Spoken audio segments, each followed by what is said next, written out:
Halo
Sobat Witalk, apa kabar semuanya?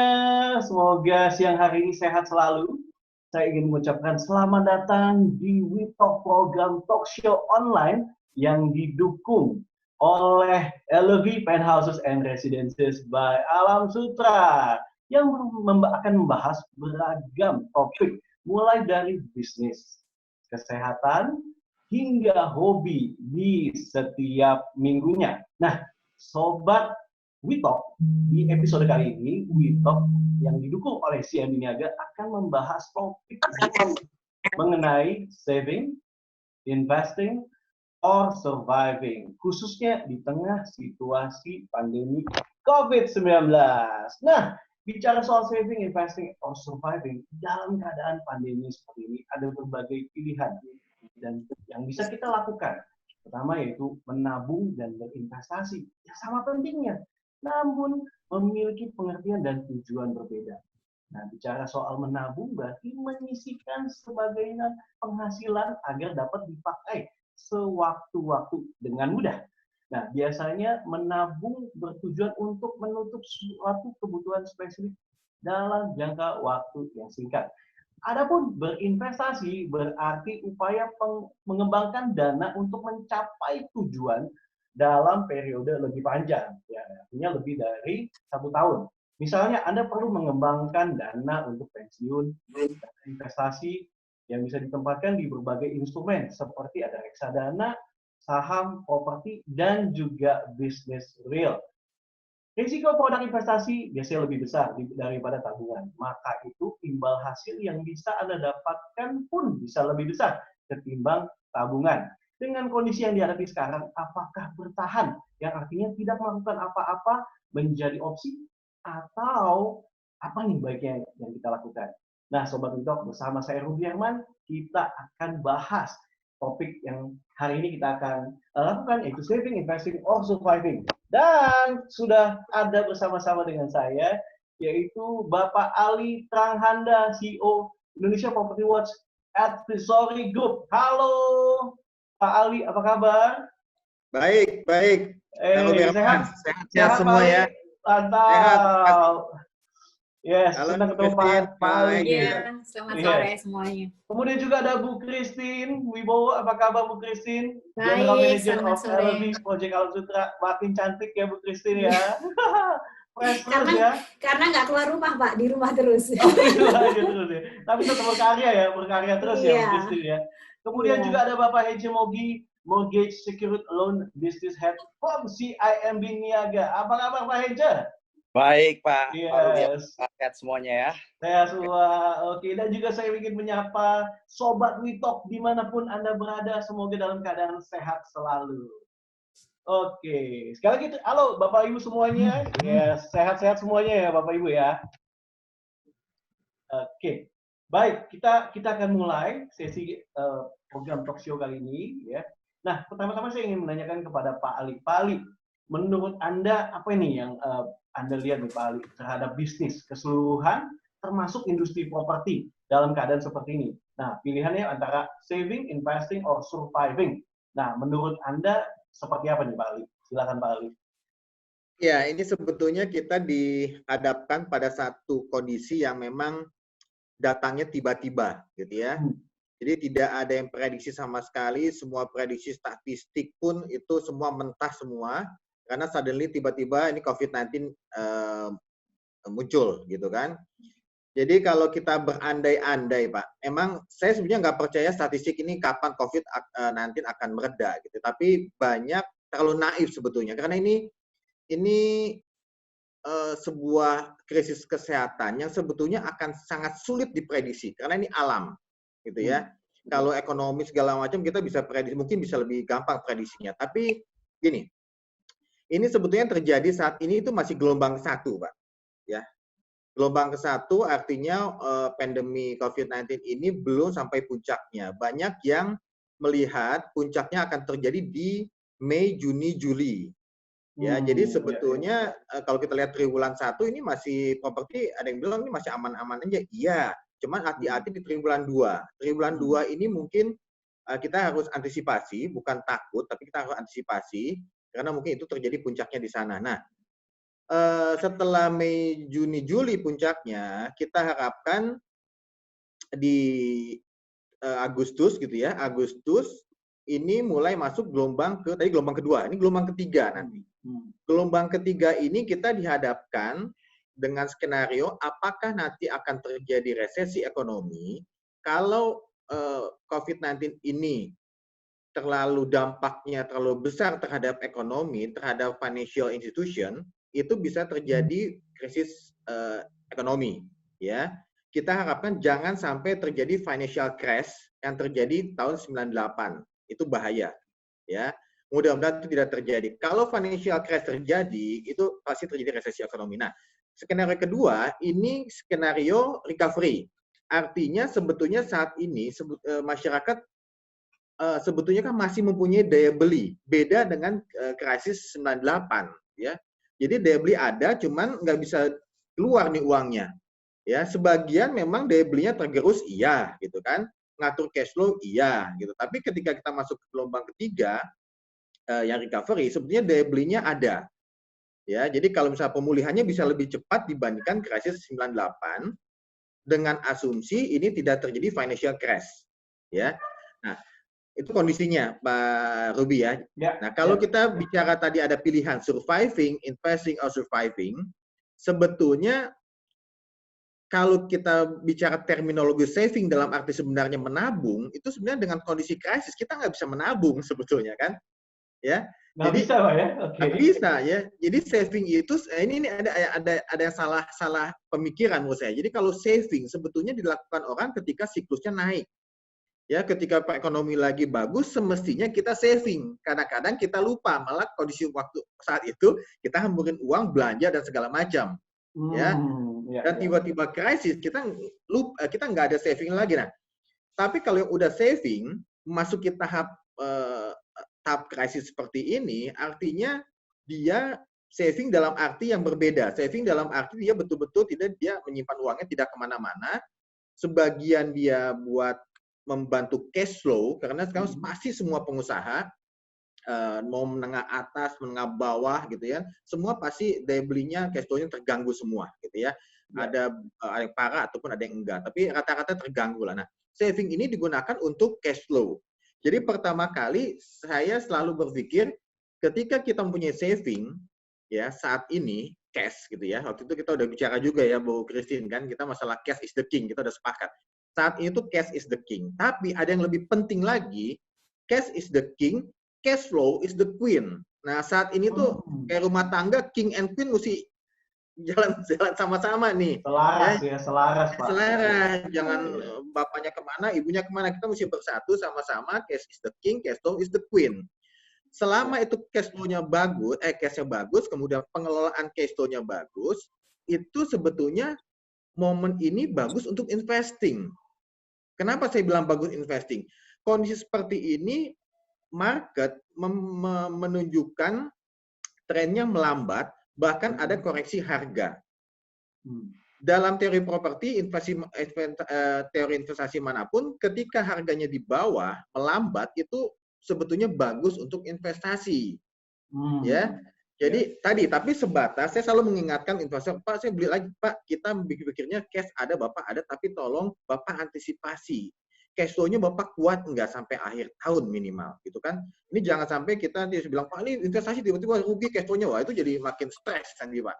Ya, jadi tetap investing. Nah, dalam tadi kaitannya saving yang untuk membantu cash flow, tadi kaitannya dalam kaitannya untuk surviving, gitu ya. Kita sebelum masuk investing, kita saving dulu, saving untuk membantu cash flow saat krisis ini itu dalam terminologi dalam koridor surviving, Pak Ruby. Kita mesti survive dulu, saving oke, surviving oke, baru bisa investing. Kalau enggak, ya bukan apa ya, stres lah gitu ya. Tapi kondisi seperti ini sebetulnya para investor atau siapapun, karena saya melihat yang masih punya daya beli itu investor nih Pak Ruby. Ya, betul sekali. Dia mungkin jadi penyelamat bisnis properti nanti pun pasar investor. Nah, pasar investor diuntungkan dengan kondisi saat ini mungkin tidak ada lagi, dan kita juga berdoa jangan sampai ada lagi kondisi seperti ini ketika pengembang membuat gimmick, membuat promosi, membuat diskon, membuat strategi yang betul-betul menguntungkan konsumen. Ya, jadi mungkin ini nggak ada lagi. Jadi momen ini yang sebetulnya dimanfaatkan sebatas dia udah savingnya udah oke, dia survivingnya udah oke. Ya, mungkin kita bisa masuk investing dengan tetap hati-hati dan melihat proyeknya yang segmented yang mana. Gitu, Pak Ruby. Yes, ini menarik sekali. Jadi juga kategori orangnya juga beda-beda ya Pak. Mungkin ini saat ini dikala harganya terpengaruh dari properti tersebut, ini biasanya investor-investor akan keluar ya Pak ya. Yang tadi ya bicara soal investing, ini saatnya yang tepat ya Pak ya. Tapi ya mesti telaah masing-masing ya Pak ya. Mesti dicek lagi antara tadi cash-nya mesti bagus, cash flow juga bagus. Cash and king-nya juga, king and queen-nya harus selaras intinya seperti itu ya Pak. Iya, soalnya gini, mungkin saya ada tambahkan dikit ya Pak Ruby ya. Jadi data kami di Indonesia Property Watch itu, kalau kita bicara rumah yang 300 jutaan ke bawah ya, itu jatuhnya itu penjualan sampai 68% loh Pak ini, year on year. Ya. Dalam waktu year on year. Jadi ya triwulan ke-1 dibandingkan triwulan 1 tahun lalu gitu ya. Oke. Itu jatuh sampai 68,8% dan itu udah mengkhawatirkan sebetulnya. Kalau kita lihat yang 300 juta ke bawah itu kan notabene end user. End user itu sekarang dihadapkan pada kenyataan dia khawatir ada gelombang PHK. Yang wirausaha pun dia merasa penghasilannya jatuh. Ya, belum juga ada yang dirumahkan dan segala macam. Ini membuat tadi 68,8%. Nah, yang investor yang 1 miliar ke atas sebetulnya itu pun terjadi penurunan 45%. Itu cukup tinggi juga. 45% penurunan. Dan itu penurunan tertinggi dalam 5 tahun terakhir pasar properti. Ini memang agak mengkhawatirkan. Tapi yang menjadi poin di sini sebetulnya penurunan 45% di segmen investor itu bukan semata-mata karena dia nggak ada uang. Hasil survei kita memperlihatkan kalau mereka itu sebetulnya menunda. Tadi menunda itu bisa menunda bisa gini, saya lihat cash flow-nya dulu, cukup atau enggak, gitu kan? Pengusaha dia mesti bayar THR gaji segala macam cukup atau enggak? Atau memang dia punya uang tapi dia nggak mau, ya udah nanti aja deh nunggu selesai, gitu ya, nunggu mereda lah. Tapi artinya mereka itu ada potensi, ya. Tapi semua relatif menurun lah. Tapi memang ada sebagian yang masih berpotensi untuk bisa membeli properti yang di segmented project gitu. Wow, ini menarik sekali. Berarti tergantung bagaimana cash flow-nya, cash-nya juga masing-masing beda-beda. Tapi kalau misalnya emang cash flow-nya bagus, cash-nya bagus, it's time to invest. Karena ini peluangnya. Ya, ini balik lagi buat sobat Witalk menganalisa keuangan masing-masing. Ya, oke. Thank you Pak Ali. Sekarang kita mau masuk ke Pak Hence Mogi dari CIMB Niaga. Pak Hence, nah kita juga ingin tahu nih update ya, dan juga mungkin ada kebijakan terbaru apa nih dari pihak perbankan khususnya dari CIMB Niaga dalam menghadapi kondisi pandemi ini, dan juga gimana nih menurut Pak Hence tentang saving, investing, dan juga surviving. Silakan. Pak Hence banyak programnya tuh Pak Hence tuh. Wow, justru ini biar biasa sobat Witalk juga tahu dan juga kita semua bisa update. Silakan Pak Hence. Koneksinya ya, sepertinya ya Pak Hence ya. Koneksinya ya, oke. Oke, sambil kita menunggu, sambil Pak Hence masih koneksinya gitu ya. Oke, sambil kita menunggu, mungkin saya menuju ke Bu Christine. Bu Christine, tadi kita udah lihat dari sisi Indonesia Property Watch, dari Pak Ali mengatakan kondisi saat ini seperti ini. Nah, kalau sisi dari developer nih, khususnya dari Bu Christine, apa sih yang dilakukan oleh developer dalam kondisi pandemi seperti ini? Ya, Pak Hence udah bisa lagi ya nih ya. Oh, udah bisa? Gimana Pak? sorry. Udah lancar Oke, ya Pak. nah, kalau gitu Pak Hence aja biar Pak Hence dulu enak ya. nih. Jadi kita pengen Halo, tahu Pak dulu nih Hence. dari sisi Ya, keuangan. Pak Hence, jadi gini Pak Hence, gimana nih kebijakan terbaru dari pihak perbankan, khususnya dari CIMB Niaga menghadapi kondisi pandemi seperti ini? Dan menurut Pak Hence, apakah time-nya untuk saving, investing, or surviving, Pak? Silakan Pak Hence. Oke. Yang pasti gini, kalau kita lihat ya, kondisi sekarang ini, pertumbuhan saya setuju. Kita lihat dulu pertumbuhan funding. Nah, ada data LPS yang udah keluar untuk Q1 ini, ya quarter 1 sampai dengan Maret, itu pertumbuhan untuk saving sampai dengan angka 5 miliar itu justru tumbuh. Dibandingkan tahun lalu dengan quarter, tumbuh sekitar 9%-an, 9,2%. Nah, sebaliknya kita lihat saving yang berkisar 100 juta sampai dengan 1 miliar itu justru turun 3%. Penurunan terbesar. Jadi itu yang kita lihat gini. Ini saya mau coba tunjukkan pertama adalah bahwa sebenarnya orang-orang yang kita sebut yang benar-benar memiliki uang itu sangat banyak. Jadi kita lihat ada peluang penjualan properti itu dari segmen yang cukup ini, yang kita bilang investor tadi. Saya yakin ini atau orang-orang kaya lah. Nah, kalau kita lihat dalam segmen yang berikutnya dengan saving 100-200 juta itu kemungkinan adalah yang Pak Ali Terenggada tadi bilang bahwa orang-orang ini justru menyimpan duit untuk survival. Nah, kita lihat kenapa kita justru yang saving 100 sampai 1 miliar ini turun. Kenapa? Berarti banyak orang udah mulai pakai savingnya. Nah, segmen ini kemungkinan besar akan mengurangi pembelian rumah atau properti atau apartemen apa yang berkaitan dengan properti. Nah, strategi yang kita lakukan sekarang ini untuk CIMB Niaga sendiri, kalau kita lihat dalam kondisi sekarang adalah memberikan satu tetap lebih konservatif dalam hal LTV. Kenapa? Kita harus survive dalam arti gini, supaya bank itu nggak terganggu dengan NPL yang tinggi. Yang kedua, justru kita balik cara berpikir kita yang kita lakukan sekarang kondisi ini. Kita akan melepaskan bunga yang sangat murah. Kalau kita bandingkan dengan 98, bunga kita itu berkisar 25-30%. Itu hampir orang nggak ada kredit. Justru kebalikan anomali, di kondisi COVID sekarang ini, CIMB melepaskan bunga yang sangat murah. Contohnya kita kerjasama dengan beberapa developer besar, termasuk Alam Sutra. Fix 3 tahun 6%, fix 5 tahun 7%. Artinya single digit. Malahan saya ada beberapa developer lagi yang saya kerjasama itu lepas bunga fix 2 tahun 3% sampai 4%. Artinya apa? Wow. Dalam kondisi susah begini, kita harus cari terobosan.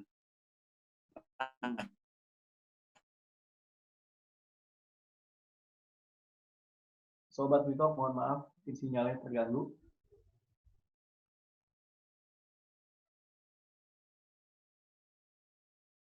Oke.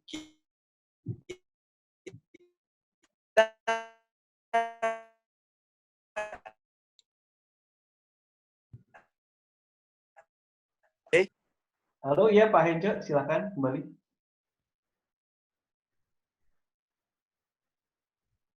Oke. Koneksi sepertinya. Tapi ini menarik sekali ya, karena tadi dari CIMB sendiri melakukan terobosan-terobosan ya, dari sisi bunganya juga murah ya, single digit. Pak Hence, apakah sudah ini masih? Ya, jadi ini menarik sekali.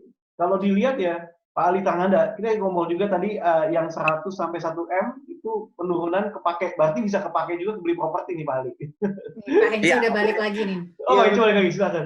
Iya, silakan Pak Hence. CIMB Niaga itu luar biasa loh, ini Pak Hence, ini programnya banyak loh. Betul.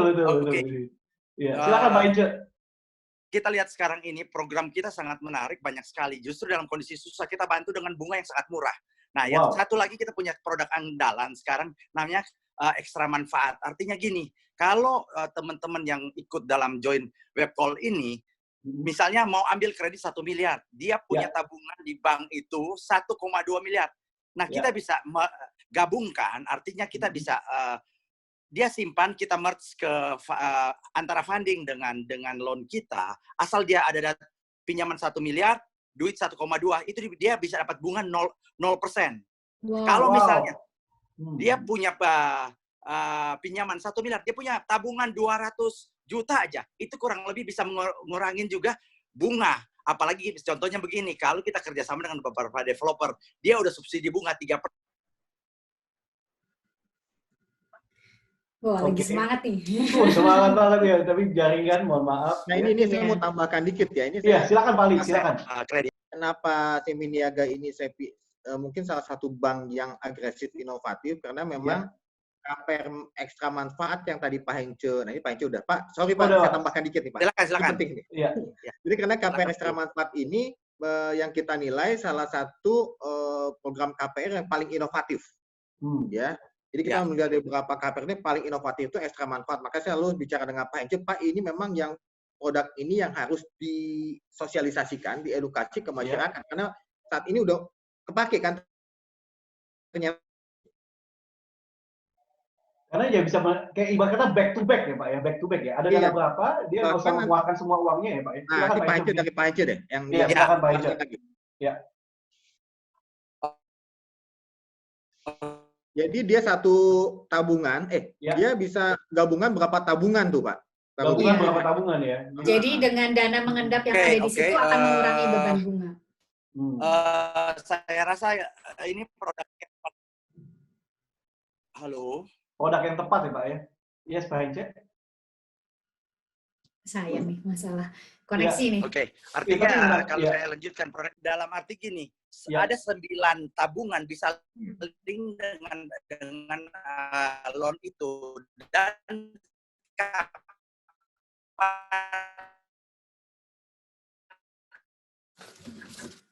aja tanpa dikurangin pajak. Itu artinya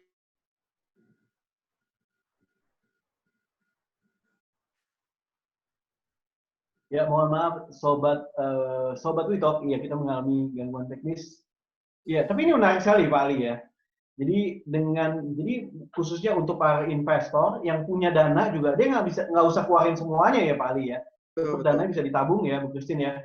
Tadi kalau saya bisa ambil ketika saya menganalisis KPR ekstra manfaat ini belum ada di bank lain ya, belum ada di bank lain yang bisa mengalokkan inovasi seperti ini, hanya di Seminiaga. Jadi tadi Pak Hence bilang kan bisa 9 tabungan Pak Hence ya. 9 tabungan ya. Nah, silakan Pak Hence. Sebenarnya boleh juga ya Pak ya. Enggak harus.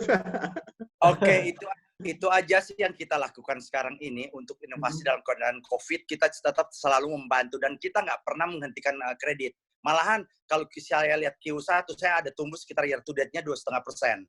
Nah, mungkin udah mulai melambat di April ini. Ya memang karena gini, orang lebih condong nahan diri untuk beli properti, tapi bukan nggak ada peluang. Saya yakin kalau yang punya duit saatnya untuk beli. Saat ini untuk beli properti. Itu kira-kira yang saya bisa sampaikan di sini. Pak Hence tadi menarik sekali dibilang di kuartal pertama naik sekitar 2,5% ya Pak tadi. Betul. Year on year itu kita 11,5%. Year on year. Oke, artinya mengalami peningkatan. Oke, terima kasih Pak Hence. Tadi udah bahas juga. Oke, kita menuju ke Bu Christine. Bu Christine, nah tadi seperti yang saya sudah tanyakan, apa nih yang dilakukan developer khususnya dalam suasana pandemi ini? Iya. Terima kasih buat waktunya, Pak Ruby. Jadi menurut saya sekarang semua developer juga sedang melakukan hal yang sama ya dengan kita. Saya nggak tahu sampai sejauh mana persiapan mereka, tapi saya lihat beberapa developer melakukan hal yang sama, yaitu sekarang kita sedang mempersiapkan untuk digital transformation untuk proyek kita.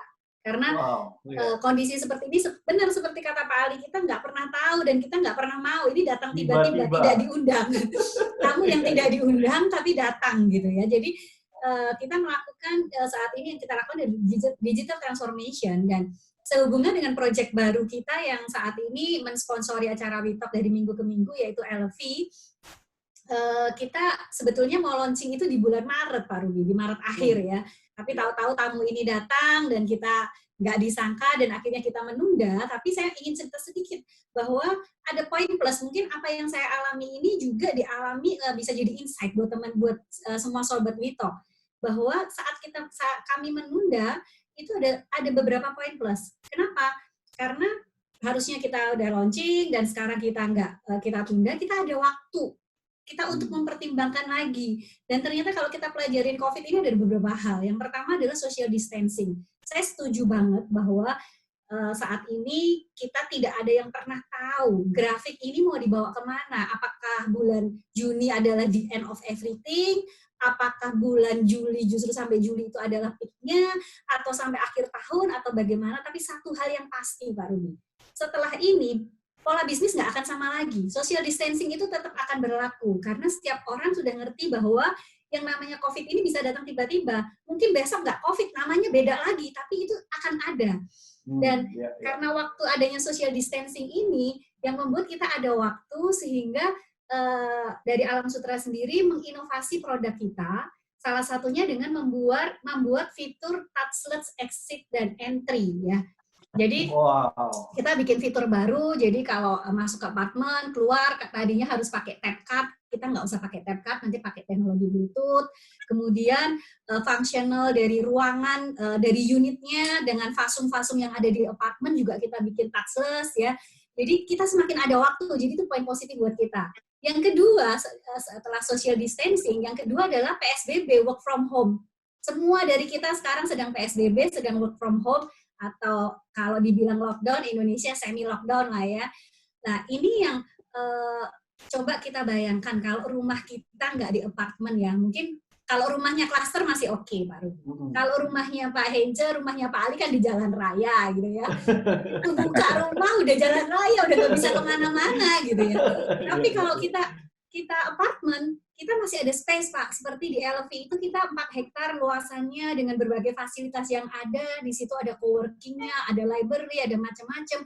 Kita masih punya ruang terbuka yang saat ini dinantikan banyak orang. Saya baca di banyak status di Instagram, sosial media, waduh stres, nggak bisa keluar, udah 50 hari, ini udah jadi kutu nih, gitu ya. Orang udah jadi beku nih, karena keluar rumah udah jalan raya, Pak. Tapi kalau apartemen, dia masih punya space ruang terbuka. Kebetulan LV, kita punya 4 hektar untuk kompleks LV-nya sendiri, dan kita ada 4 hektar namanya Forest Park, persis di sebelahnya LV. Jadi benar-benar ada ruangan terbuka, space yang kita masih bisa manfaatkan untuk kita nggak merasa jenuh. Kemudian juga yang pasti juga work from home ya Pak. Biasanya makanya orang di Indonesia, kalau apartemen, kita jualan apartemen, orang suka nanya, luasnya berapa? Pengen harganya berapa? Murah nggak? Gitu. Yang dipikir itu kalau harganya 300 juta, 500 juta itu adalah murah gitu kan. Dan seringkali orang lebih memilih yang size-nya kecil karena dipikir apartemen itu harus murah. Dan ternyata dengan adanya COVID ini yang mengharuskan orang work from home, kita bisa bayangkan kalau kita punya apartemen, luasnya kecil, kita punya anak, punya istri, semuanya work from home. Anak istrinya, anaknya learning from home, istrinya work from home. Kita cari space, yang satu di ruang tamu, yang satu di kamar, kita nggak ada space lagi gitu. Sedangkan LV ini kita desain dengan tata kelola ruang yang sangat menarik sehingga kita luasan 90-160 meter persegi jadi seperti rumah. Jadi kita bisa kerasa spacious. Jadi nanti kalau budaya work from home ini sampai entar mungkin nggak murni 100% work from home, tapi kalau nanti terjadi kombinasi, mungkin orang ada sebagian online, sebagian offline, kita udah ready gitu. Jadi LV kita udah siapkan untuk kita bisa ready karena bisnis tidak akan sama lagi, dan kita nggak akan tahu nih, mungkin amit-amit ya, ada COVID, nanti ada apa lagi, kita nggak ngerti juga ya. Dan saya cukup tertarik dengan yang dikatakan Pak Ali dan Pak Hince, bahwa dalam kondisi yang seperti ini, semua orang akan kerasa dampaknya, terutama pebisnis, orang yang kerja juga kerasa, mungkin ada yang di layoff, ada yang mungkin ada pengurangan untuk unpaid leave dan sebagainya. Oleh karena itu, apa yang saat ini Alam Sutera lakukan, Project LV ini kita rancang dengan harga yang sangat menarik ya untuk early bird price-nya, supaya setiap orang merasa harga sudah nggak jadi lagi sebuah trigger untuk mereka menjadi momok yang takut untuk membeli properti. Dan juga pastinya adalah tadi Pak Ali bahas adalah king adalah cash, yang punya cash-nya adalah king gitu ya. Jadi punya duit tapi cash flow juga penting nih. Punya duit aja kalau cash flow-nya nggak oke juga nggak bisa gitu. Jadi supaya cash flow-nya juga baik, kita juga akan propose untuk produk yang akan kita launching ini dengan cara bayar yang sangat menarik, yang cukup panjang sehingga kan ibu-ibu tuh Bu, para ibu. Benar. Queen mempengaruhi nih, Queen. Jadi unitnya udah jadi masih bayar, Pak. Unitnya udah jadi masih bayar, dan Pak Hence tadi katakan bahwa bunganya sangat menarik. Jadi kalau menurut saya King dan Queen-nya di sesi yang lalu saya ngomong kalau memang kayak papan catur aja. Kalau King dan Queen-nya kita kuasain udah skakmat aja. Jadi kalau memang kita punya King dan Queen itu kita bisa kuasai dengan baik, faktor-faktor yang ada di luar, terutama untuk tadi kita investing, itu sudah sangat mendukung sekarang. Harganya yang bagus, program-program dari bank yang sangat menarik, developer pun seperti kita, yang tadi saya ceritakan beberapa poin, itu sudah mendukung untuk saat ini adalah waktu investasi yang baik. Oke, bicara soal investasi ya Bu Christine, ini saya pasti setuju banget. Bicara investor pasti akan lihat number, betul ya? Number. Yeah. Tadi Pak Hence keluarin angkanya, bunganya murah. Tadi kan Pak Ali juga bilang, bagaimana ini investor akan melirik nih, mana yang peluang-peluang yang bagus. Nah, dari sisi Bu Christine sendiri, bicara soal number mungkin bisa di-share ya? Nah, itu poin yang paling sulit sih, Pak. Betul ya, Pak Ali ya? Karena kita terus terang juga akan launching after Hari Raya. Yang pasti bocoran buat Sobat WeTalk yang ada di sini, untuk Alam Sutra, tadi saya katakan bahwa ini sudah sebetulnya produk properti anti COVID, mau work from home, suami, istri, anaknya 3, learning from home masih oke, karena ruangnya leluasa gitu ya. Iya. Untuk produk kita itu saat ini yang ada di pasaran itu masih di harga 25-27 jutaan per meter, Pak. Sedangkan kita jual di harga early bird price, ancar-ancar kita, bayangan kita ada di harga 19 jutaan. Wah, Serius tuh, Bu? Serius Iya, Pak. Iya, Itu Pak. paling. Pak Hence gimana? Ya, tunggu Pak Hence, kalau fundingnya siap, tinggal Udah tanda langsung tangan. begitu. Jadi tetanggaan mana? Iya. Ya, menarik sekali. Jadi wow, dari 19, biasanya jadi 19 ya Bu ya? 19 jutaan, Pak. 19-an ya? Iya. Wow, ini investor matanya melirik semua nih. Nah, Ya, Oke. tadi setuju sama yang Ibu Christine bilang, karena saya sebetulnya nggak setuju kalau apartemen itu kecil-kecil. Jadi kalau memang kita betul buat tinggal, jadi kan gini, ada investor, ada beli apartemen memang buat investasi, betul investasi, artinya dia buat sewa-sewakan lagi, oke, itu kan mahasiswa segala macam, dia nggak butuh space yang besar. Tapi kalau di kawasan, ini di Alam Sutra kan ya Bu ya? iya, Bu. Alam Iya, Sutra. Pak. Di Kalau di Alam Sutra, Sutra ini kan relatif udah banyak keluarga, harga tanahnya udah cukup tinggi untuk kredit, dia masuk ke hunian yang vertikal. Dan untuk yang tipe 45 aja masih kecil. Betul tadi Bu Christine bilang, kalau kecil gitu ya. Keluarga masuk kamar, keluar kamar gitu kan. Kayaknya tembok ke tembok lagi. 90 udah yang, oke, itu bagus dah, 90. Apalagi tadi menariknya itu harganya juga menarik nih ya. Iya. Iya, oke. Yang pasti bisa nggak stres ya, karena 5L-nya nggak ketemu. Lu lagi gitu ya. Iya, benar. Jadi nanti kalau kita work from home, learning from home, bapaknya ngomong sendiri, meeting, Zoom meeting, ibunya Zoom meeting, anaknya learning from home, nggak bisa tuh. Iya. Oke, menarik sekali. Thank you Bu Christine. Nah, saya menuju ke Pak Hence. Pak Hence, nih bagaimana nih Pak kriteria perbankan dalam memilih kerjasama dengan developer? Apa nih kriterianya Pak?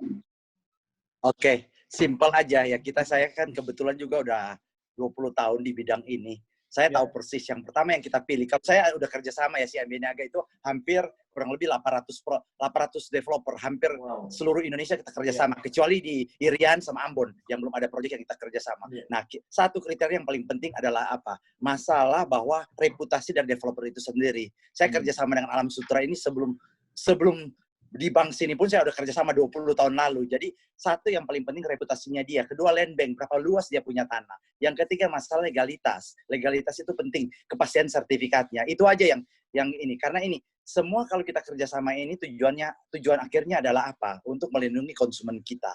Jadi kalau dia beli produk yang tepat, di developer yang tepat, at least gini, secara keamanan dia legalitasnya terjamin. Dan kedua, pembangunan itu pasti selesai. Nah itu sama kalau teman-teman bilang ada di mana paling enak ya Alam Sutra. Saya juga sekarang tinggal di Alam Sutra gitu. Asik. Bilang lingkungan di sini paling enak. Apalagi apartemennya kalau kita lihat konsepnya sangat ya seksi lah ya. Saya sendiri dulu pernah tinggal di beberapa perumahan, akhirnya saya pindah di sini. Dan saya ini sangat-sangat nyaman tinggal di Alam Sutra bukan karena kebetulan saya tinggal. Saya bandingkan lingkungannya enak sekali. Sangat compact secara lingkungannya dia. Dan saya balik lagi, kalau masalah kerjasama, saya pikir itu aja. Nggak usah kalau ada teman-teman pengen ambil kredit, mau tanya developer mana aja, saya punya. Hampir semua developer, saya udah kerja sama yang besar, kecil, sedang, saya punya. Jadi itu aja saya pikir yang syarat-syarat kerja sama kita dengan developer. Gitu aja, Pak. Aja tambah lagi, Pak. Investasinya di Alam Sutra, Pak. Kenapa, Pak Ali? Tambah investasi lagi di Alam Sutra. Ada. Funding udah langsung. Banyak yang bagus di sini, ya. Ada ya. Sangat menarik. Iya, jadi Pak Ali dan Pak Ece, jadi apakah tepat nih membeli properti saat ini? Jangan Pak Ece Saya dulu dulu deh. ya. Oke, Ya, Pak Pak Ali. Ece dulu boleh. Saya dulu ya. Oke. Ya. Gini, kalau kita lihat, saya kan kebetulan mengamatin 3 bulan terakhir. Untuk orang yang memiliki cash flow yang sangat baik, saatnya untuk beli. Karena Pak Ali udah bilang tadi, banyak juga harga-harga yang justru bukan tambah naik. Malahan ada yang diskon cukup besar. Terus lokasi juga yang di launching juga sangat baik sekarang ini. Kalau kita bilang orang yang memiliki duit yang cukup, saya rasa saatnya untuk beli sekarang. Tapi kalau memang masih saving itu untuk keamanan, jangan dulu. Tapi saya yakin kalau orang punya cash flow sangat baik, saatnya untuk beli. Karena kalau kita tunggu lagi, misalnya Oktober, ya kita omong kosong aja, Oktober itu membaik, pasti pasar itu akan bergulir sangat cepat, apalagi tahun depan. Dan otomatis kalau kebutuhan itu ekonomi sangat cepat membaik, seandainya nggak ada apa-apa dengan ekonomi kita dan dunia, artinya apa? Harga properti itu mungkin akan jauh cepat naik dibandingkan kalau pendapatan kita. Karena kalau sebagai karyawan, rata-rata kenaikan berapa sih? Merit increase 5-7%. Harga properti itu bisa dalam 6 bulan mungkin naik 10-20% kalau lokasinya bagus. Nah, bagi teman-teman yang punya cash flow yang baik, saatnya untuk beli sekarang ini. Tapi jangan paksa. Saya bilang jangan paksa. Karena yang paling penting adalah jangan sampai kita stres untuk beli properti. Tapi bagi investor yang punya duit, saya bilang itu, yang dalam masuk golongan tadi, yang pertumbuhan 9% fundingnya, saatnya mereka untuk beli sekarang ini. Itu aja sih menurut saya. Wow, thank you Pak Ece. Pak Ali, gimana Pak Ali? Silakan Pak Ali. Ya, betul. Memang keywordnya itu di cash flow, gitu ya. Cash is the king, cash flow is the queen. Biasanya memang ada pembeli itu yang menunggu. Kan nanti ini akan semakin jelek lah kondisinya, nunggulah bulan depan. Tapi tadi Pak Ece bilang betul. Biasanya itu si konsumen nggak keburu lagi buat beli ketika trennya udah naik. Pengembang pasti lebih pintar lah. Dia pasti naikin harga duluan. Konsumen nggak kebagian. Jadi ini memang agak susah juga sebenarnya mesti ngelihat siklusnya. Tapi kalau kita lihat saat ini ya dengan data-data yang ada, sebetulnya kan gini nih, kalau kita bicara siklus, sebetulnya itu di akhir 2019 itu properti udah naik. Setelah 6 tahun cuti gitu ya, udah naik, tapi awal 2020 kehantam lagi COVID, dia melandai lagi, turun lagi, dan sebetulnya kalau kita lihat pergerakan harga pun 3 tahun terakhir ini udah naik sebetulnya properti. Ya, coba dilihat. Jadi kalau saya hitung-hitungan tuh harga tahun 2009 dulu sebetulnya harga itu berbalik ke harga tahun 2017. Ya. Jadi itu tidak naik-naik, malah terjadi koreksi, kena inflasi, itu harga 2019 properti itu balik ke harga 2017.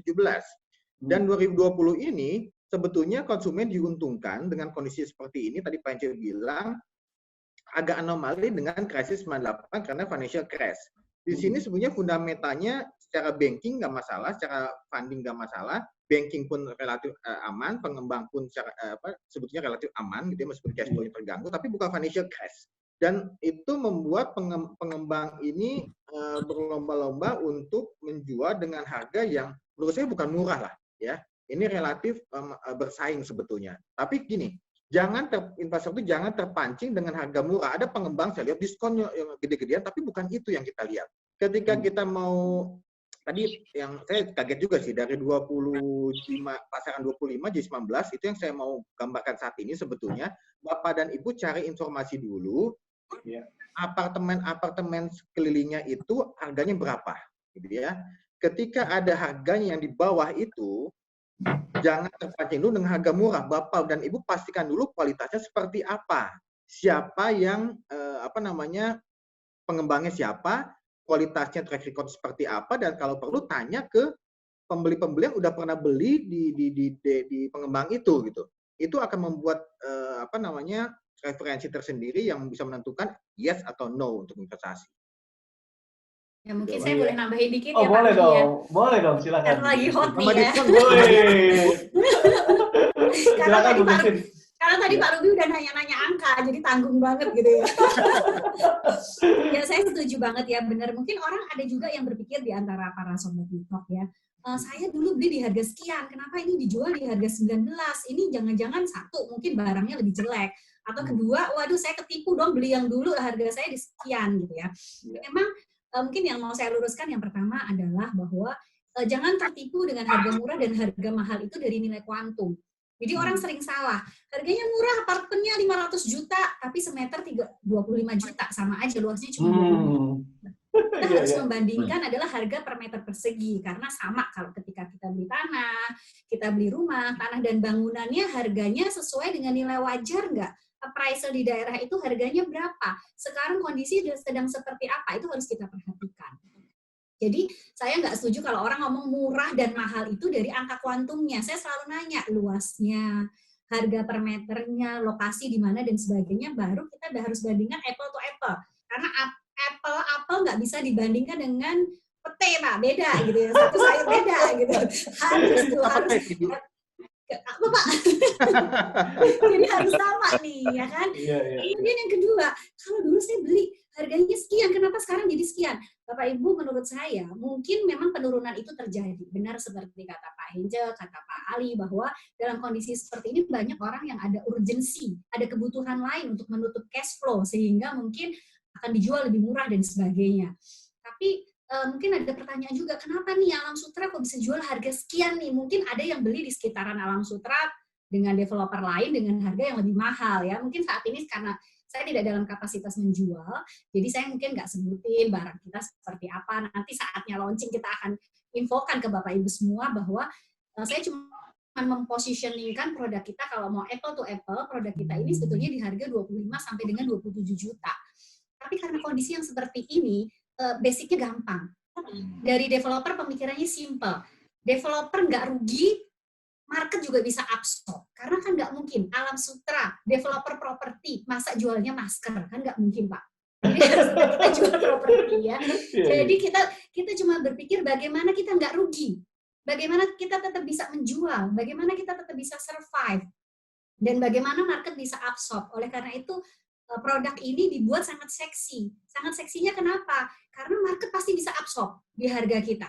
Dan mungkin for your info sedikit teaser ya, lokasi kita ini yang terdepan ya, just hanya nggak lebih dari 1 kilo dari pintu tol, kemudian jalan kaki aja cuma 5 menit ke IKEA, ke Decathlon. Jadi lokasi kita ini memang ada di downtown-nya Alam Sutera, lokasinya paling baik.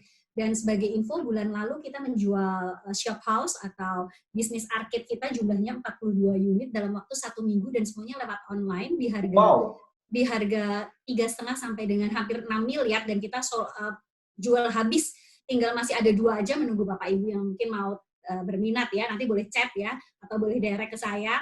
Itu kenapa seperti itu? Karena saat ini orang lihat wah ini harganya cengli banget ya. Kalau orang bilang ini Alam Sutera memang benar-benar ini kita lagi kolaborasi dengan Corona gitu. Jadi kolaborasi. Itu mungkin yang jadi pertanyaan juga para sobat WeTalk gitu. Apakah kalau saya dulu beli itu saya rugi? Menurut saya properti nggak mungkin rugi karena tanahnya ada, sudah pasti.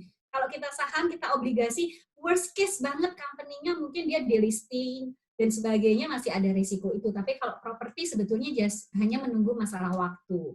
Dan apa yang harus dilakukan kalau saat ini cash-nya bagus, king-nya oke, cash flow-nya oke as a queen, saatnya untuk kita membeli yang lebih baik. Contohnya produk yang saat ini nanti sebentar lagi akan di-launching, itu bisa membuat harga average Bapak Ibu menjadi bagus.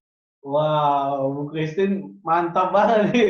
Pasti lebih yakin nih kalau Sobat WeTalk juga mendengar penjelasan dari Bu Christine ya.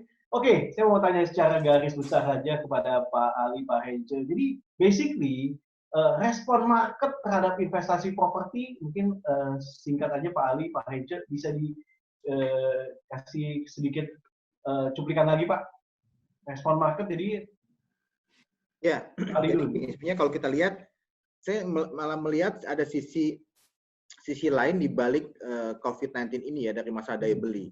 Memang kalau kita bicara sebagian besar daya beli tergerus, terganggu, iya, cash flow-nya iya. Cuma ada beberapa sektor yang menurut saya bisa potensial sebagai winner di sini. Misalkan alat-alat kesehatan, gitu ya. Ini kan lagi jadi tinggi. Produk kesehatan, ya, dari jamu-jamu sampai yang apapun itu naik semua nih. Datanya saya ada tapi lupa. Semua ada trennya naik. Belum kemudian makanan, ya, makanan segala macam supermarket itu naik semua omsetnya. Agriculture pun termasuk, Pak. Betul, itu Pak Ancut bisa tambahkan juga. Agriculture, e-commerce malah tambah lagi. Nah, memang ada beberapa kita bicara yin yang gitu ya. Memang ada yang winnersnya, ada yang losernya. Nah, ini yang membuat daya beli di kita, daya beli saat ini relatif seimbang. Bukan seimbang dalam arti ini bisa lebih besar yang untung, bisa lebih besar yang rugi gitu kan. Tapi kalau saya melihat memang kondisi saat ini berbeda dengan krisis 98 dan mudah-mudahan itu tidak terjadi. Saya bukan memprediksi ini sejam tidak akan terjadi, tapi yang kita harus waspadai jangan sampai tadi ini terjadi financial crash. Kalau financial crash terjadi itu daya beli pasti jatuh semua, apalagi udah dihantam krisis kesehatan.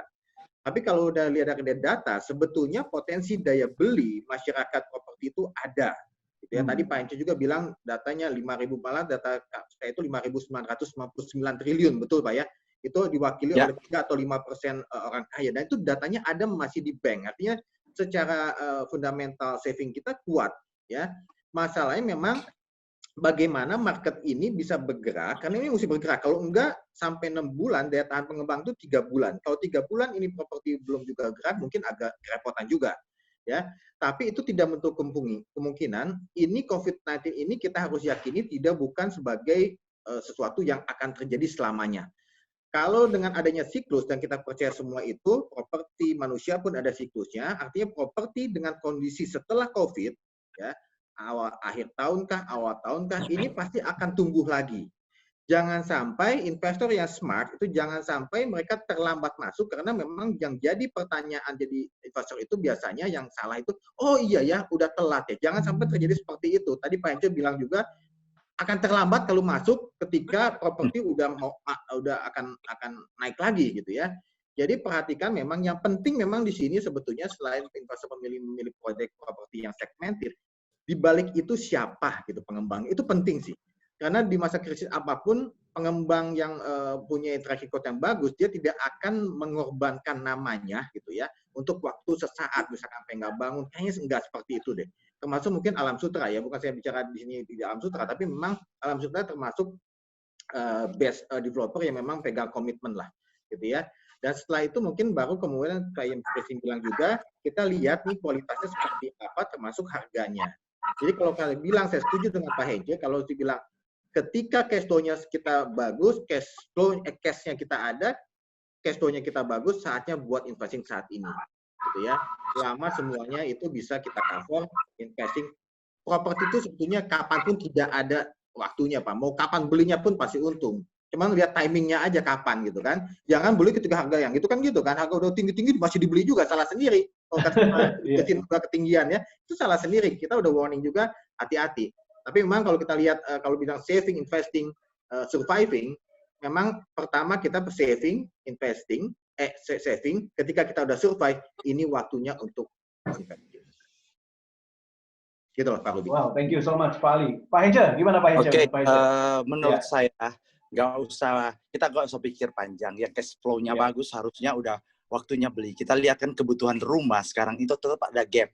Dengan jumlah penduduk hampir 260 juta, rata-rata setahun ada gap 350.000 sekian. Jadi kalau kita kalkulasi dalam 10 tahun ke depan, saya rasa rumah itu nggak akan turun harga. Dan kita yakin ini memang untuk investasi jangka panjang. Yang paling penting juga investasi rumah, itu saya setuju tadi dengan Pak Ali, bahwa kita harus pilih lokasi yang paling bagus. Dan lokasi yang paling bagus itu yang paling menentukan. Karena gini, semua developer bisa jual rumah, biasa jual apartemen, tapi nggak semua memiliki lokasi yang baik ya. Nah, seperti yang kita tahu sekarang ini, Alam Sutra udah launching, dan saya yakin dengan lokasinya yang cukup strategis dan nyaman tinggal di sini, seharusnya kita bisa berani untuk investasi bagi yang memang mempunyai cash flow yang bagus. Saya pikir ini yang paling rasional sekarang untuk kita investasi. Karena kalau kita bermain di instrumen yang lain, rasanya agak riskan dengan kondisi yang tidak pasti untuk ekonomi dalam beberapa bulan, malahan sampai 1 tahun ke depan. Saya pikir investasi untuk rumah atau properti ini saatnya untuk kita ambil. Karena gini, pada waktu nanti booming properti, saya yakin contohnya di lokasi sini Alam Sutera akan ada terbatas. Dia punya land bank, artinya nggak punya ribuan hektar. Nah, kita lihat lokasi ini kan sangat-sangat menarik sekarang ini. Artinya terbatas tapi sangat eksklusif. Nah, yang susah kita cari ada lokasi seperti ini. Karena kalau kita bilang orang developer yang jual rumah dengan unit yang banyak dan lokasi yang nggak bagus banyak juga gitu loh. Itu yang kira-kira yang saya lihat. Yang paling penting gini, saya kerjasama dengan ratusan developer. Hanya 10% yang memiliki land bank lokasi yang sangat bagus. Dan ini salah satunya, saya pikir Alam Sutera ini yang mempunyai lokasi yang bagus daerah Tangerang sini. Nah, inilah saatnya kita harus ambil peluang ini. Karena kalau enggak, pasar booming properti untuk cari lokasi yang bagus itu sangat-sangat sulit dan menjadi sangat mahal. Itu aja tips saya. Wow. Oke, terima kasih. Wah, mantap banget Pak Hence. Thank you so much udah sharing Pak Hence. Nah, Bu Christine, tadi bicara soal tadi lokasi ya Bu Christine. Sebenarnya apa sih yang menjadi keunggulan investasi di lokasi Alam Sutera ini Bu Christine? Ya, kalau tadi udah disebut terus bahwa kita adalah developer terpercaya, memang Pak Ruby, karena kita sudah 25 tahun, jadi pengalaman kita sudah nggak baby lagi ya. Jadi kalau baby kita masih di preschool atau masih di primary, ini udah 25 tahun, udah saatnya menikah ya. Jadi sudah matang ceritanya orang ya, secara kita sudah terpercaya dan komitmen kita memang menjadi yang nomor 1. Sejauh ini secara delivery dan semuanya kita tidak pernah ada kendala, tidak pernah ada keterlambatan dan sebagainya, karena terus terang di pengalaman saya bersama dengan tim board management yang ada juga, komitmen adalah yang nomor 1 buat kita. Nomor 2 adalah lokasinya. Kalau kita katakan bahwa ini ada di koridor barat ya di Tangerang. Kalau kita melihat di Jakarta Barat itu udah nggak bisa enlarge banyak. Kita mau bikin di mana lagi, mau ngerumah di mana lagi, mau berkembang di mana lagi. Tapi Tangerang itu merupakan koridor barat yang berkembang. Makanya orang senang invest di Indonesia, salah satunya karena emerging market. Karena masih kalau ceritanya karet itu Pak, karet itu masih bisa dimolorin gitu ya. Jadi itu sesuatu yang sebetulnya bagus untuk kita beli. Karena kalau kita di CBD udah nggak bisa lagi, udah nggak bisa dimelarin lagi. Kalau kita ngomong Jakarta Barat, kita di Puri Indah dan sebagainya, semuanya udah terlalu tight. Jadi secara lokasi Tangerang ini bagus dan kebetulan memang Alam Sutera itu yang terdepan gitu ya. Jadi kalau kita dari Jakarta ke arah Tangerang ya belok nomor 1 tolnya pasti Alam Sutera ya kan. Jadi secara accessibility-nya memang sangat bagus, produk kita juga inovatif. Terus kemudian kita juga keunggulan dari kita itu kita health environment concept Pak. Jadi memang kita sangat mengedepankan tentang green concept untuk environment ini sangat kita unggulkan. Kenapa? Kita secara berkala itu mengukur kadar timbal yang ada di Alam Sutera. Kita ukur bahwa kita selalu ada dalam batas yang bagus. Kemudian kalau orang yang suka lari ya, ini karena santai ya, kalau orang suka lari itu biasanya dia mengukurnya pakai VO2 max ya, kadar oksigen yang bisa diserap. Dan sudah dibuktikan, even di daerah Tangerang, yang di Tangerang yang lain, di Alam Sutera itu yang terbaik. Ya, jadi VO2 max-nya yang paling tinggi. Itu membuktikan bahwa memang green concept dari Alam Sutera ini terus kita pertahankan. Makanya kalau ke Alam Sutera seringnya lihat, wah kok hijau, kok seger, makanya Pak Hence betah tambah sehat Pak Hence di Alam Sutera. Kita juga untuk township-nya kita juga smart township Pak. Jadi kita sekarang beberapa titik kita sudah mencoba untuk pakai teknologi AI. Ya, jadi kita recognition untuk mobil-mobil yang lewat, untuk di mana dia nggak boleh tempat parkir di situ, dia bisa alert secara otomatis. Jadi kita sudah aplikasikan untuk teknologi AI-nya, dan kita akan aplikasikan untuk lebih luas lagi. Dan yang terakhir yang pasti buat semuanya, lokasi bagus semuanya oke, tapi investment return nggak bagus, jadi percuma juga gitu. Dan Alam Sutera termasuk yang high investment return ya. Jadi kalau nanti sesi lagi yang lebih panjang dengan Pak Hence sebagai yang tinggal langsung di Alam Sutera bisa beli-belinya berapa, sekarang berapa gitu ya. Iya, bahas detail ya Bu ya, bahas detail ya Bu. Ya, itu menjadi satu poin yang penting. Dan untuk LV pesan saya, kalau sekarang adalah karena Corona kita memberikan sesuatu yang spesial, pasti high investment return itu udah di depan mata. Jadi baru aja minat udah untung. Kalau orang beli kan setelah beli tunggu sekian tahun baru untung. Ini minat aja udah untung, Pak. Minat aja udah untung. Iya, iya, iya. Jangan lupa minat harus take action, Bu. Yes, pastilah. Oke, wow, ini amazing sekali. Thank you, Pak Ali, Pak Hence, Bu Christine. Oke, nah kita akan buka sesi Q&A. Tapi sebelum kita buka sesi Q&A, kita mau break dulu sejenak. Nah, buat Sobat Will Talk, nah minggu depan kita ada acara lagi nih. Nah, untuk program minggu depan kita akan saksikan videonya, ya. Ini menarik sekali. Sebelum kita nanti baca Q&A, kita akan saksikan video preview untuk next program Will Talk.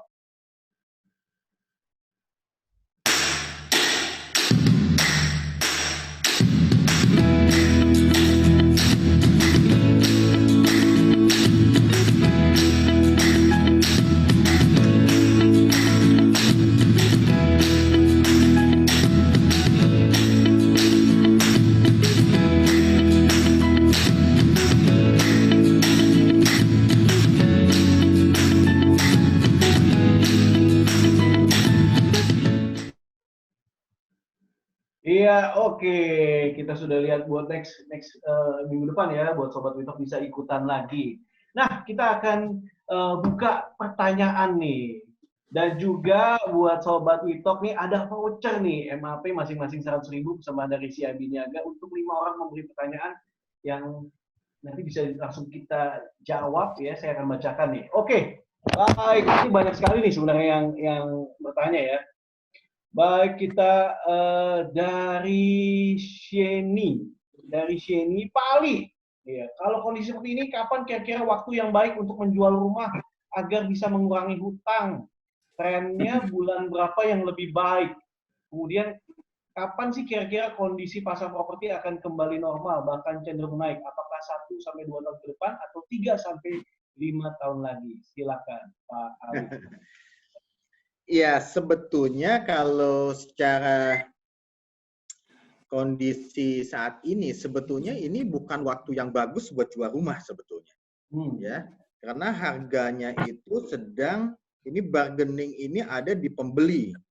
Jadi penjual itu bargainingnya sangat kecil banget, powernya ada di pembeli. Jadi ketika kita menjual rumah saat ini, pasti ditekan tuh oleh pembeli itu kan harganya. Iya. Jadi kalau sampai tidak kepepet banget gitu, karena tadi ada unsur utang, di situ ada yang mesti bayar utang kan. Kalau memang lihat urgensinya seperti apa, priority-nya seperti apa. Kalau memang utang ini masih bisa ditunda, gitu ya. Karena saat ini bisa terjadi relaksasi di bank pun semua terjadi relaksasi bisa. Kalau itu masih bisa diusahakan, sebetulnya itu dulu sebelum properti kita yang sebagai aset ini dijual. Karena saat ini properti itu prosesnya sayang gitu jual rumah ya. Kalau masih bisa ada yang lain tuh yang lain lah. Karena properti itu aset yang dia akan tumbuh lagi meskipun ada yang bilang ini kan harganya lagi jatuh, lagi di hold sampai berapa tahun. Iya, tapi properti itu hedge of inflation. Jadi dia tuh tahan terhadap inflasi sebetulnya. Jadi ketika dia siklusnya udah bagus lagi, dia akan naik di atas inflasi. Ya, jadi saran saya kalau bisa itu bukan urgent, tidak priority, lebih baik jangan jual rumah. Kecuali tadi saya nggak tahu seberapa parah kondisinya kan. Tapi menurut saya kalau bisa jangan. Ya, ada cara lain mungkin dengan utang. Utang ke Pak Hence juga bisa dikasih bunga. Bisa. Gitu Pak Ruby. Oke, thank you. Semoga bisa menjawab. Oke, kita bacakan lagi. Nah, pasar properti beberapa tahun ini lesu dan harga stagnan. Apakah ada data terkini mengenai kenaikan pertumbuhan harga properti tahun 2019 sampai 2020 dari Regi Wirawan? Ya, sebetulnya datanya ada. Nanti saya bisa share sebetulnya. Jadi gini, gambarannya sebetulnya di akhir 2019 itu setelah mulai dari tahun 2013 itu mulai terjadi kenaikan di akhir 2016 itu 10,9. Jadi trennya udah naik sebetulnya. Tadi saya bilang juga kan. Meskipun masih 10,9 udah lumayan lah. Tapi di 2020 itu bahkan data kami terjadi penurunan yang cukup drastis, cukup tinggi sampai nilai penjualan properti jatuh 50,1%. Dan ini mungkin akan semakin dalam di triwulan 2 gitu ya. Nah, tadi kembali lagi kalau kita hitung-hitungan masalah kapan sih berhentinya itu terlalu naif kalau saya bilang bisa berhenti kapan gitu ya. Karena ini tadi ini bukan sebuah kondisi yang bisa diperhitungkan secara angka karena ya angka ekonomi krisis dulu 98 bisa angka-angkanya jelas ya, ekonomi ada, ekspor impor dan ini krisis kesehatan dan ini alam gitu ya, dan itu banyak variabelnya terkait beberapa di dunia juga macam-macam. Jadi tapi kita bisa kita rangkum sebetulnya ketika banyak yang bilang di akhir tahun ini, pemerintah kita pun bilang di akhir tahun ini bisa kembali normal, ya mungkin recovery lah bukan normal. Artinya mungkin di awal tahun itu properti udah bounce back, balik lagi gitu. Ya, kita harapkan seperti itu. Karena kalau kita bicara seperti wabah SARS 2003 itu butuh waktu 8 bulan. Ya. Saat itu tapi masalahnya China masih ekonomi ke-6 kalau nggak salah di dunia.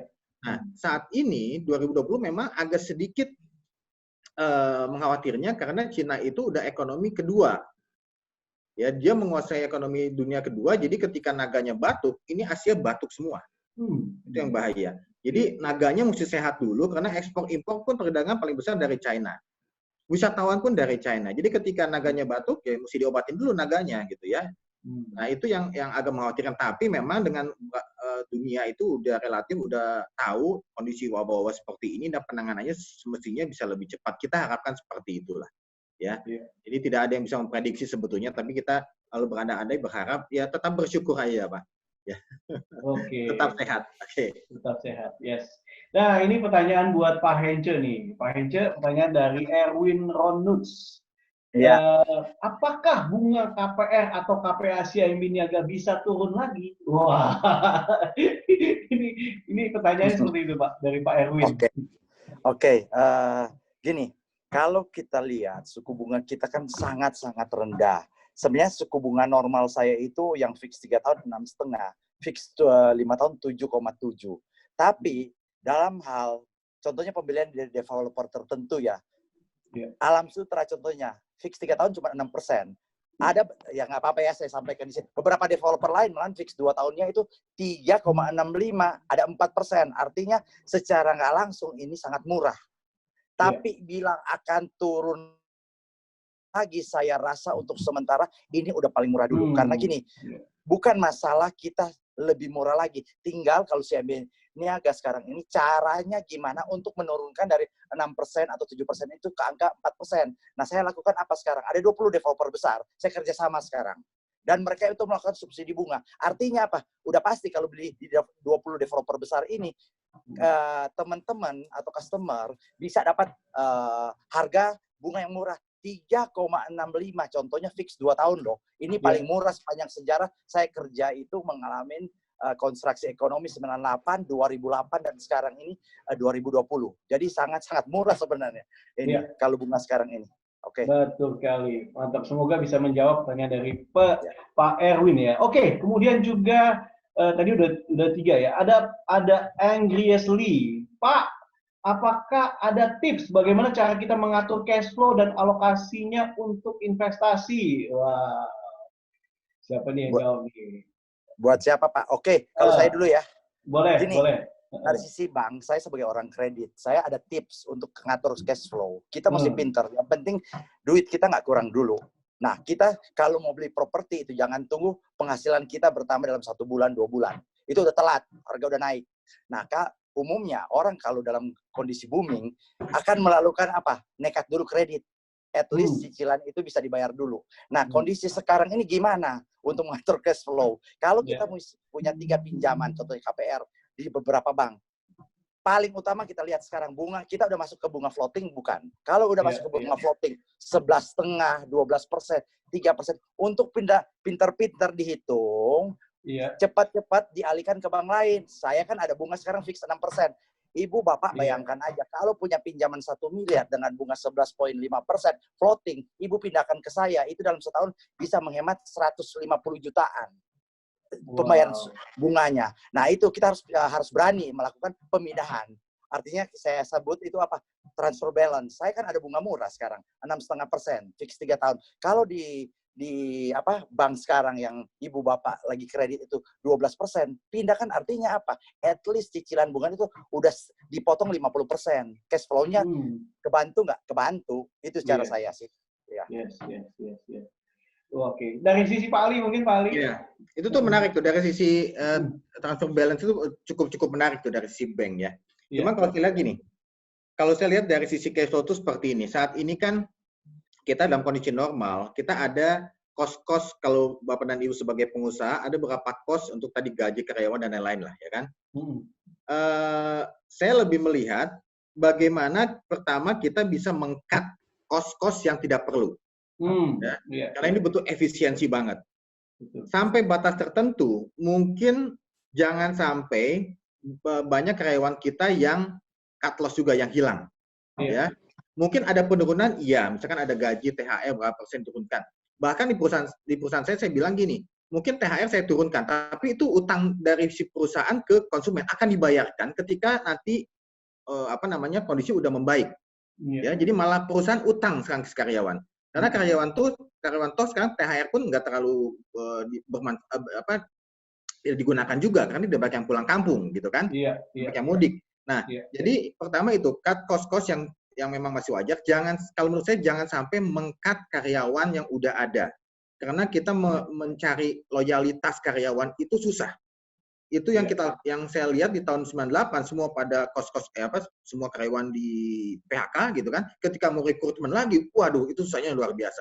Jadi pertahankan karyawan sebagai aset investasi kita, gitu ya. Cut cost semua dan kalau saya lihat sebetulnya ini relatif yang saya rasakan dengan beberapa teman saya diskusi juga dengan para investor, sebetulnya dengan work from home ini relatif sebetulnya bisa lebih murah dibandingkan kita kerja di kantor loh. Ya, dihitung-hitung lagi kos-kosnya seperti apa, makan di rumah gitu. Istri jadi yang tadinya nggak bisa masak jadi bisa masak gitu kan. Dia masak sendiri, nggak beli kan mahal. Meskipun dan sebagian pakai online makanan online gitu, itu nggak masalah gitu ya. Nah, setelah itu kos-kos itu dilihat di cut cost. Ketika kita mau investasi, kalau dari banking kan ada misalkan cicilan sepertiga gitu ya. Kalau saya nggak mau pakai sepertiga, mungkin saya dengan kondisi saat ini saya mesti mengamankan cash flow saya minimal 50%. Itu jujur sama saya. Jangan hitung-hitungan buat ngakalin Pak Hence pinter pasti. Itu jago ya. Ya, jadi misalkan mau cicilannya berapa, 100-200 juta gitu. Kita mesti hitung pasti ada save itu minimal 50% tiap bulan. Itu bisa ke cover nggak ada berapa bulan gitu ya. Karena 3 bulan kah, 6 bulan kah, saya menghitung tuh sampai akhir bulan, sampai akhir tahun itu cash flow-nya mesti terjaga. Termasuk untuk biaya hidup, living cost-nya, termasuk buat gaji karyawan. Mesti lebihnya, kalau masih ada lebih untuk 50% cicilan, setengahnya, itu baru saya bisa berani investasi untuk properti gitu kan. 30% dari 50% tadi Pak ya, berarti ya. 30% dari yang 50. Dari 50% betul ya. Iya. Oke, thank you Pak Ali. Kemudian juga ada yang ini bukan pertanyaan, mantap lokasi Alam Sutra sangat strategis dari Pak Erwin Ronus juga. Nah, kemudian juga ada yang bertanya, mungkin tanyanya ke Bu Christine nih. Selamat sore Bapak Ibu, talk show ini bagus ya. Kemudian ini yang acara ini kapan ada lagi ya, dan mungkin ini bisa diputarkan di mana kalau mau nonton lagi. Mungkin Bu Christine atau siapa nih yang bisa jawab? Bu Christine di mute. Kita akan ada lagi minggu depan, hari Selasa, dengan topik yang berbeda, yang lebih fresh, yaitu memelihara hewan peliharaan di masa karantin seperti ini. Jadi nanti kita akan hubungin kembali, bagi yang hari ini sudah ikut, kita akan infokan kembali, itu hari Selasa tanggal 12.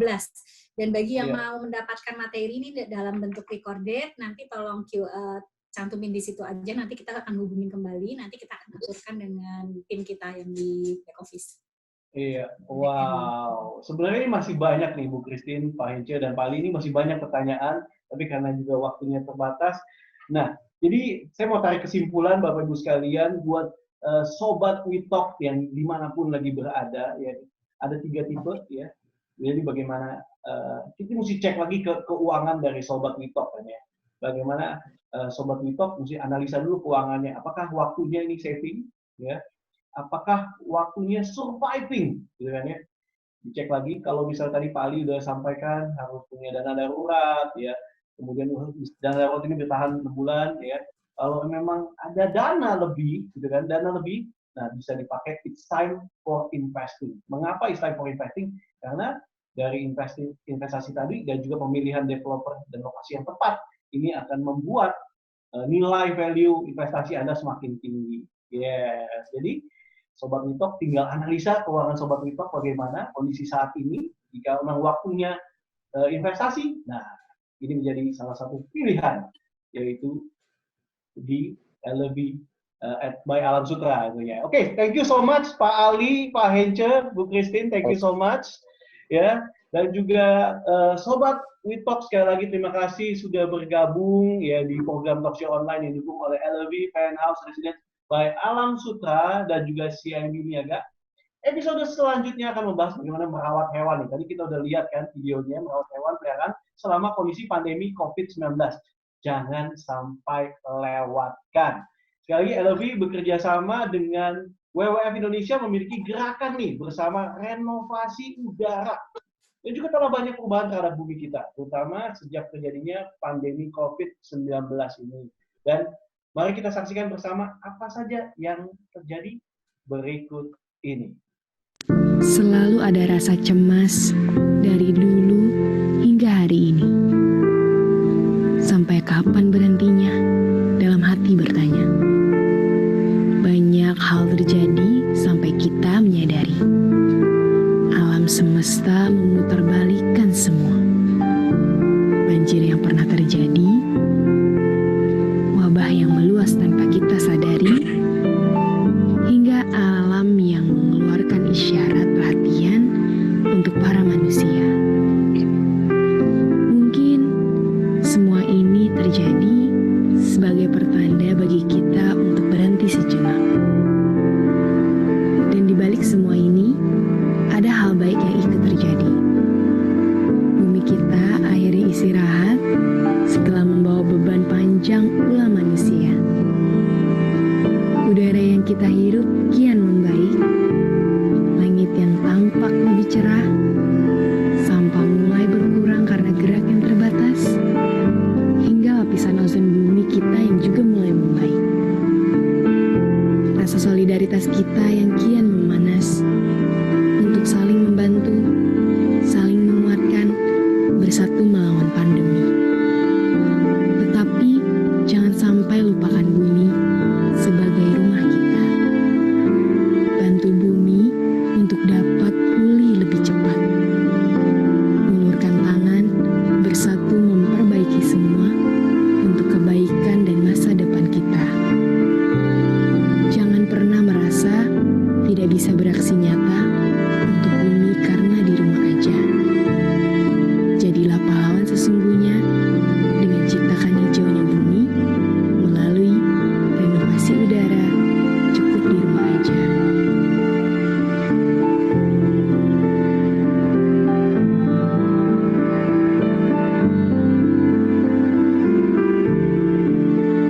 Sudah saatnya aku dan kamu mulai peduli. Saya Joe Taslim. Saya Priscilla Pangemanan. Saya William Gozali. Saya Gita Data. Saya Edward Suhadi bersama LV dan WWF Indonesia Untuk renovasi udara.